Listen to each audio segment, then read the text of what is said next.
I think it's over. I think that ultimately Bill Belichick will be gone. I think that he will be in either the nation's capital or he'll be coaching the Los Angeles Chargers because God knows they need a new head coach. There's no question about that. That's just the way that it goes. The reality is that it's a bad situation. I'm looking at the video right there, Bill O'Brien going on Mac Jones. Mac Jones has been god-awful. There's no doubt about that. But I do think it's important to bring this up, Dio and Shannon. I think the city of Boston and that Massachusetts area is tired. The Foxborough area is tired of Bill Belichick. Here's what I mean by that. He's a six-time champion. Really? Let me explain. He's a six-time champion, and we know what he brings to the table. We know there's nothing to question about his football acumen, him as a coach. They don't give a damn about the press conferences and how he has nothing to say. Here's what they do give a damn about. You expedited the exit of Tom Brady. Yeah. Because you thought that you knew it all.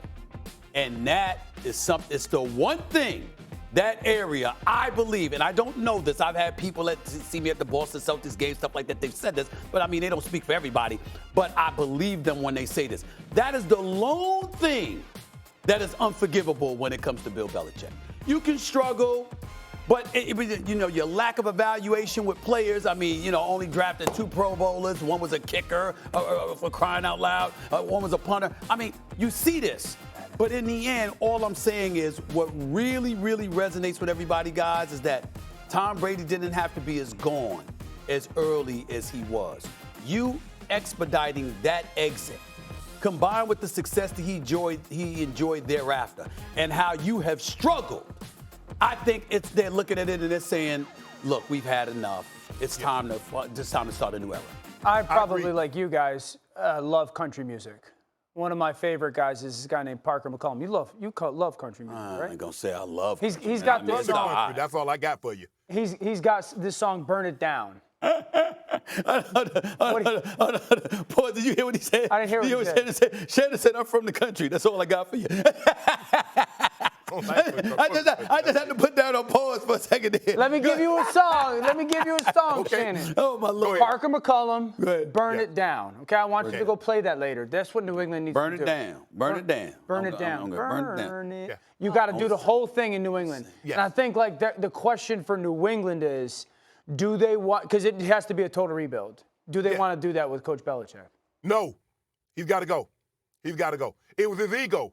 His ego, it was what he wanted to show. I am the reason, because it's not good enough to get 50-50 of the credit. I want to show that these championships came through me. I selected all the players. I put the game plan in. It was me talking to Tom Brady the night before the game, yada, yada, yada. And he, as Stephen A. said, he expedited it. They could have easily just been struggling this year.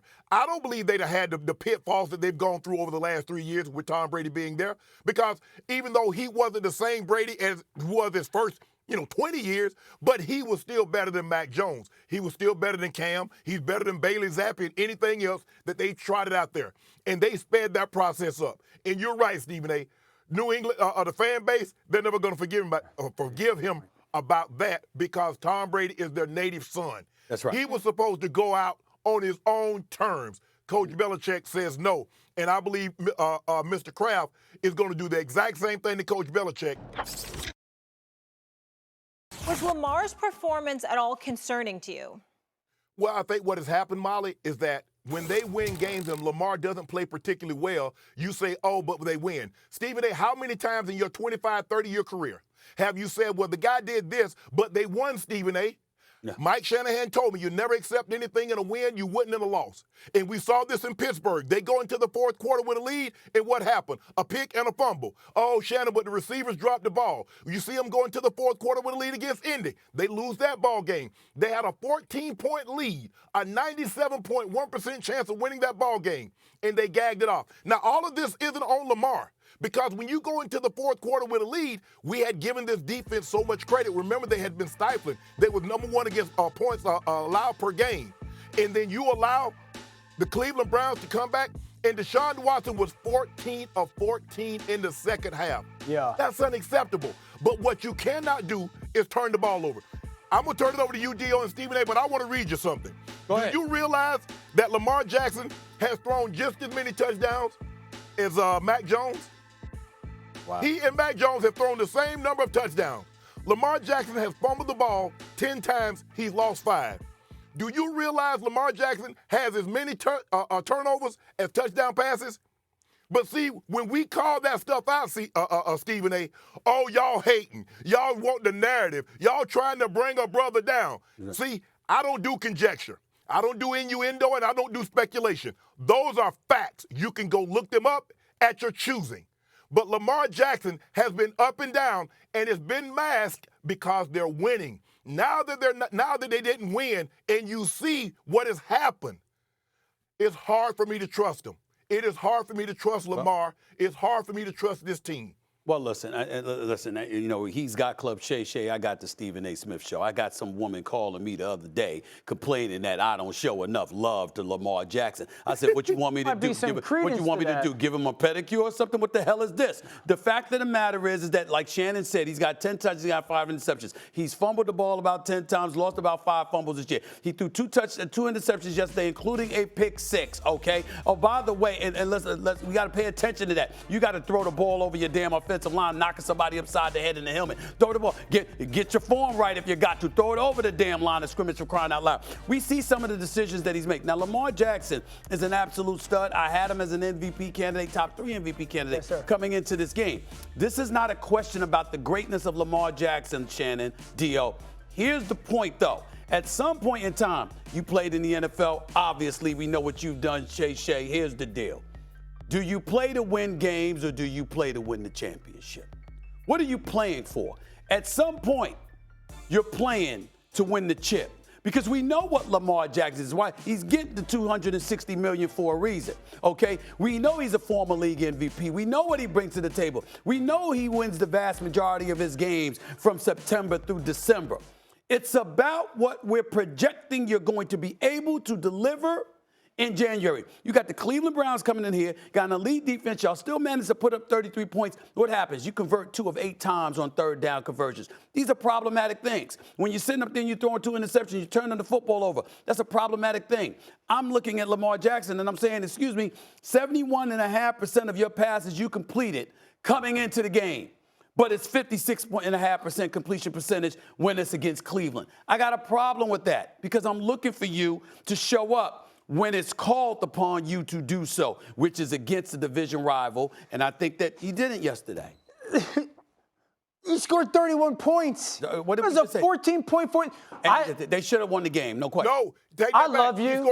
He scored 24. They got a pick 6 on the very first possession. Did you forget 24. that part? 24. Okay, 24 versus the #1 defense in the NFL. Okay. I love you. For you to sit here and say that he needs to throw the ball over the line of scrimmage on the pick 6 is ludicrous. I'm just saying, when you knock the guy upside the head in the helmet, when it hit the helmet, right? How about you're not Baker Mayfield, you're not Kyler Murray. The guy jumps in the air. No, right? I thought they hit. That's last week. That's last week. No. I'm talking about what I was. No. The pick 6. Okay. He's throwing the ball to Ricard in the flat. The defender jumps up. Ball gets. We call that a BBB. Bad break, bro. Okay. Ain't nothing we could do about that. Now, the first interception, I give you. The one earlier in the game, that's a bad throw. There's miscommunication there or something. It's just a bad throw. Sure. But to sit here and say, like, that performance is concerning, I'm way more concerned about their defense than I am Lamar's performance. Lamar scored 24 versus a really good defense. By the way, 2 more drops, one which is a huge fourth quarter drop. So, like, we can't live in this world where if they win and Lamar plays good, he's in our MVP conversation, and then because of a unfortunate play in our defense, and I said this last week against Baltimore's defense, they're really good. They haven't played a dude at quarterback. And Deshaun wasn't a dude yesterday. He made some play with his legs and athletically. Yeah. But to have a 14-point fourth quarter lead and not have a closer on their defense is way more of the conversation than is Lamar's performance concerning. I do think it's fair. Go ahead, Shannon. Can I ask you this? Yes, so in sir. the fourth quarter, Deshaun goes 7 of 7 for 88 yards and a touchdown. Lamar Jackson went 1 of 5, 11 yards and an interception. Lamar's QBR was 6.4 in the fourth quarter, the 3rd worst of his career. So what the hell does the defense got to do with that? Well, I mean, 2 of those are drops for Lamar, and the interception is that batted ball. There's nothing. I mean, I'm never going to pin that on a quarterback. I don't care what anyone says. That's a credit to the defense for making a good play. I'd like to see the hands of the defense. But, like, Deshaun stepped up and made plays. He was 14th, like to your point. I thought his legs were a huge part of the conversation. But I'm not sitting here going, oh, man, now I got concerns about Lamar late in football games. Well, Their how about this offense has got to perform better late in football games. Their offense has to perform better late in football games. But it evolves around him, does it not? But we can't constantly do this, though. But we are going to do it because at the end of the day, when it comes to the postseason, that's what you're going to ask yourself. You're going to sit up there with your clipboard, looking at the big screen, and you're going to talk about what he needs to do, even if you notice a bunch of deficiencies on the offensive side of the ball for Baltimore. You're going to point to what he needs to do in order to negate those things to win. You're going to do that, Dan.